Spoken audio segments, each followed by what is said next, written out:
Hello, how are you all doing today? Are we ready to learn about the history of Australia and the Pacific? Um, Instead of just listening and watching my face, I thought it would be nice to follow along with the textbook. So we're on page 842, and we're going to go through this whole section today because it's fairly short. And then you can work on your homework tomorrow. It starts with saying the Pacific region, this not just Australia, but Melanesia, Micronesia, Polynesia, was one of the last areas on Earth to be settled by people. In the 1800s, Europe came, just because Europe came everywhere during that time, colonized everything, um, and they made the region's native people change their life. So there are three waves of migration showed on the map on page 843. 60,000 years ago, they said the first people settled in Australia and New Guinea. These were not from Europe, these were from other places. 1,000 years ago, people had sailed across the ocean to New Zealand and other Pacific islands, like Moana's peeps. Um, in Australia, if you are a native to Australia, like a Native American but Native Australian, you'd be an Aborigine. So Aborigines mostly lived on the southeast part of Australia. Remember, the middle part of Australia is hard to live in. It's desert, it's dry, it's not the best to live. So they lived southeast, and they were nomadic, which means they moved around a lot, following hunting and gathering plants. They didn't have chiefs or formal leaders. They believed a lot of similarities to American pantheistic Native Americans in the fact that like they were in charge of taking care of nature and they needed to be respectful to nature. Stop jumping. There we go.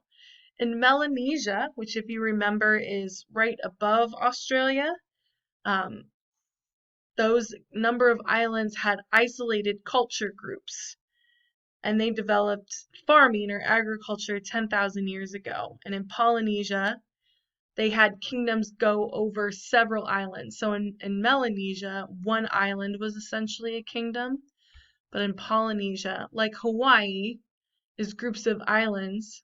It's not just one island, but it's groups of islands where one kingdom was in charge of. And so at the top of the page, we can see how they show from Indonesia, 60,000 years ago. And then 2,000 years ago, they moved out to those small islands. And then the purple shows 1,000 years. They moved to a lot of other tiny islands in the area. Polynesians often went on long distance ocean trips. I keep on mentioning Moana, but she said that she's descended from voyagers who did the same thing. They would go on long trips. Like other Polynesians, we have the Maori, which are the original inhabitants of New Zealand and the Cook Islands. They fished, hunted, and farmed. Chiefs were in this society at the top. At the bottom were slaves captured during warfare. The center of Maori society is Marae, which is a enclosed piece of land that has a meeting house and other buildings. They carve decorations into their buildings, canoes, weapons, and other objects. And historians now know that the first permanently settled in New Zealand around 1300 AD, arriving from East Polynesia in double-hulled canoes. These canoes were a big part of Maori culture and tradition, although legend long stated that the Maori ancestors arrived in a great fleet of 7 canoes. It is much more likely that tens of canoes made the voyage. Today, Maori tribes trace their origin to individual canoes or waka. So the native inhabitants, we have the Aborigines, Maori, and we still have other natives in Polynesia and Melanesia and Micronesia for that matter. All right, your exploration and colonization. James Cook from Great Britain in the late 1700s claimed Australia and New Zealand for Great Britain.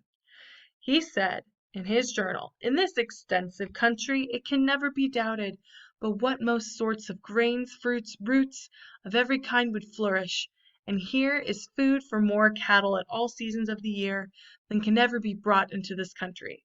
Basically what he's saying is, hey, this is a great place to grow things and raise cows. We should be here. So, an interesting start to Australia, and maybe you knew this, is Australia actually started out as a prison colony, which means in British settlement in 1788, the people that settled were convicted criminals who had been forced to leave Great Britain in exile and go to Australia and never come back. So it was a former prison colony. So if you committed a crime, you could maybe be kicked out of Great Britain and sent on a boat to Australia. However, in 1851, people there discovered gold. And so now Great Britain, not just prisoners, but everybody wants to go check out Australia.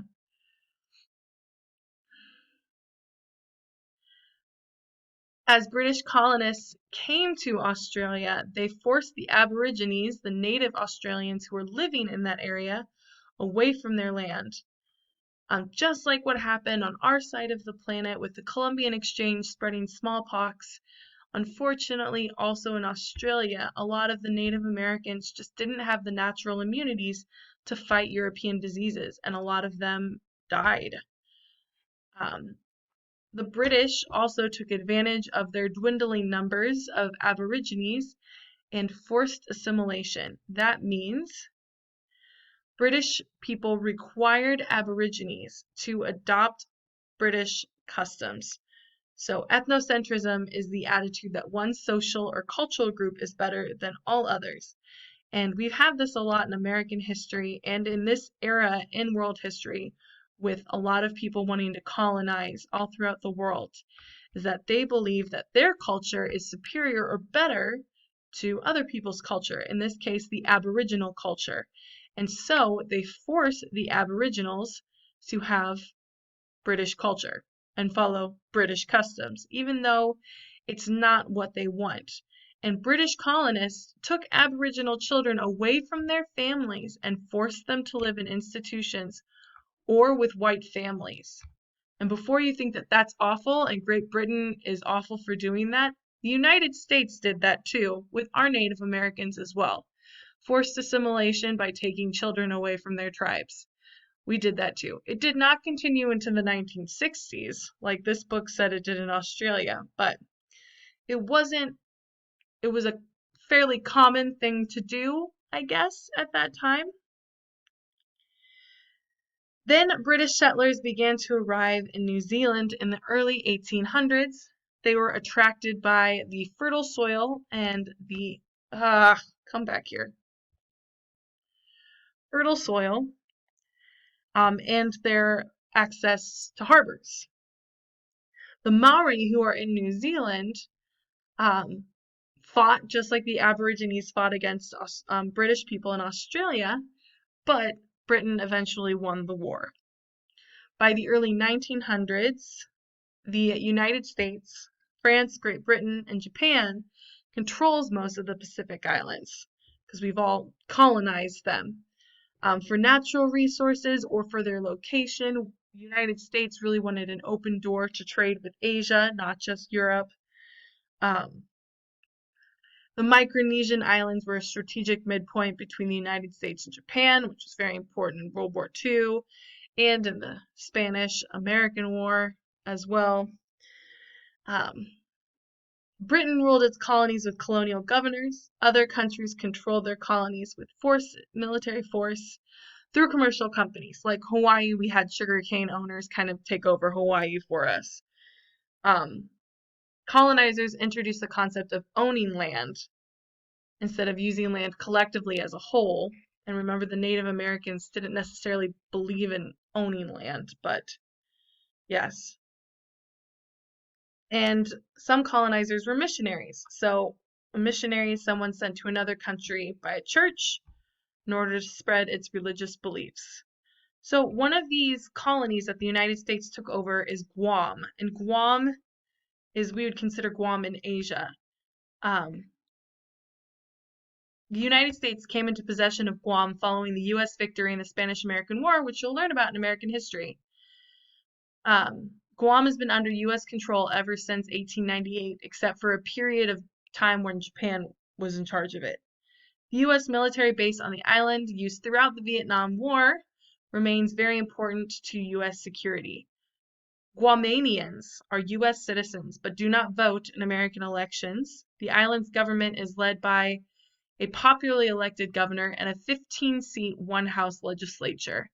Guam sends a delegate to the House of Representatives. The U.S. president is officially in charge of Guam. So, yes, Hawaii, Midway Island, Guam, all owned by the United States.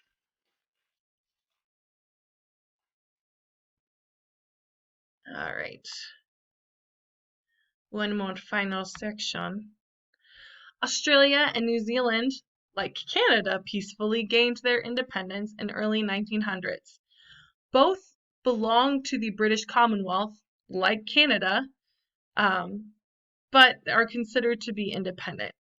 Most Pacific islands also won independence in the second half of the 1900s, but not all, like Guam and Hawaii, still owned by the United States.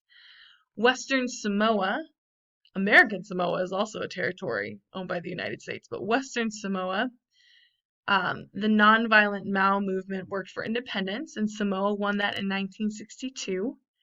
The United States, France, and New Zealand, however, still control some Pacific islands.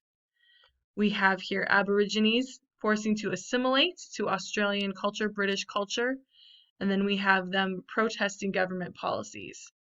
And Australia still kind of tries to do things to protect the Aboriginal rights, since they weren't protected before, but still there is conflict, just like there is in the United States. And that is a very brief history of Australia and the Pacific. I hope you're able to do your homework tomorrow, and I hope you have a great day.